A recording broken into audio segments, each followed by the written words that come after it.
May peace be with you this Friday morning. Today I want to share a simple, beautiful poem from Emily Dickinson called Hope is the Thing with Feathers. It's nice and short, so I'll read it twice through, once at the top and again at the end with a few words in between here. So let's listen to what Emily has to say. Hope is the thing with feathers that perches in the soul and sings the tune without the words and never stops at all. The sweetest in the gale is heard, and sore must be the storm that could abash the little bird that kept so many warm. I've heard it in the chillest land and on the strangest sea, yet never in extremity it asked a crumb of me. As we think about this sweet, beautiful, fragile concept of hope, I thought I'd take a moment to share a few words about why I'm trying to share some half-awake words of hope, even to begin with. There are a couple logistic reasons that I am approaching this as half-awake hope. One is that the early morning is the only time I can reliably record something like this without our incredibly energetic toddler just barging in and taking over. Maybe we'll try that one day. I'm sure she would have a blast and it would be really funny. But logistically, this is the time of day that I can record these. Second, there are a lot of things that are uncertain right now. A lot of things that are outside of our control.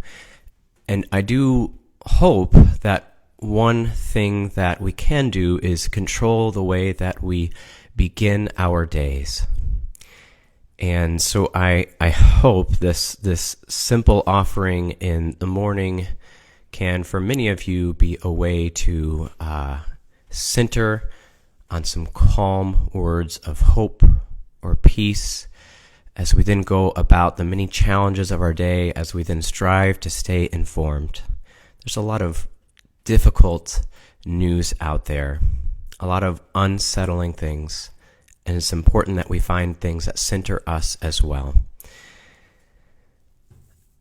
Now, the main reason that I am approaching this half-awake words of hope concept is that my own sense of hope feels half awake in and of itself. It feels fragile and uncertain.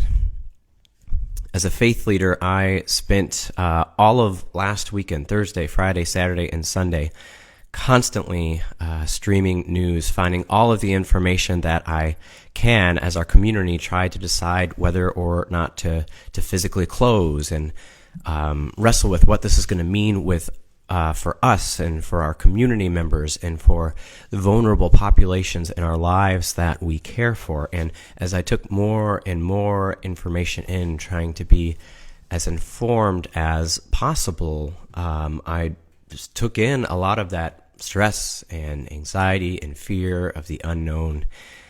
And I came to recognize over the weekend that I was just filled with all of that, and was real lacking with calm and hope, peace, and assurance. And I imagine that many of us have been in a similar state, rapidly ingesting all the news that we can, trying to figure out what's going on, and maybe not making time to water the parched places of our soul, of our spirit.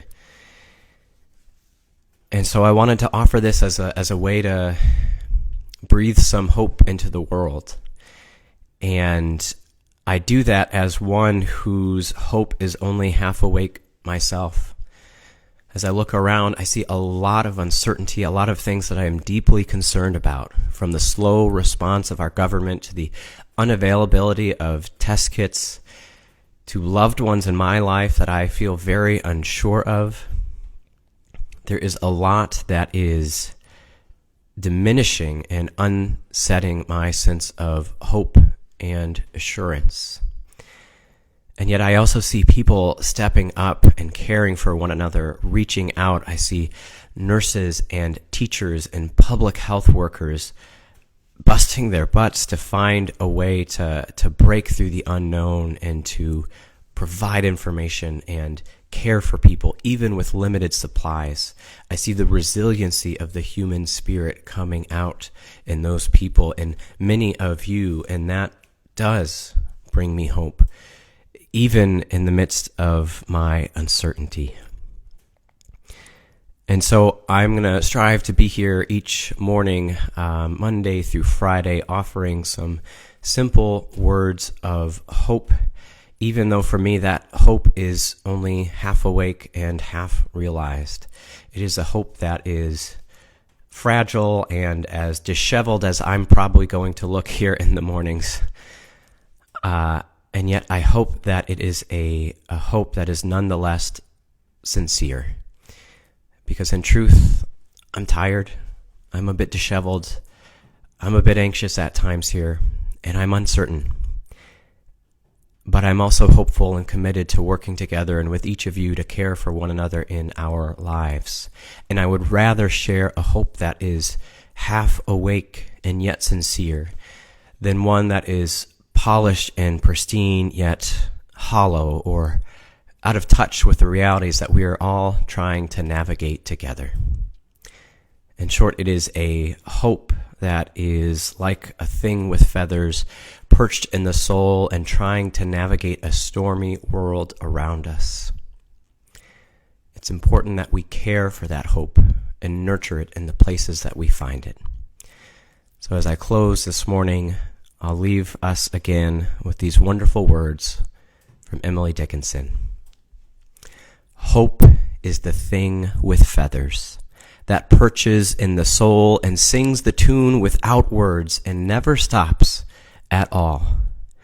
And sweetest in the gale is heard, and sore must be the storm that could abash the little bird that kept so many warm. I've heard it in the chillest land and on the strangest sea, yet never in extremity it asked a crumb of me. May hope find you and bless you this day.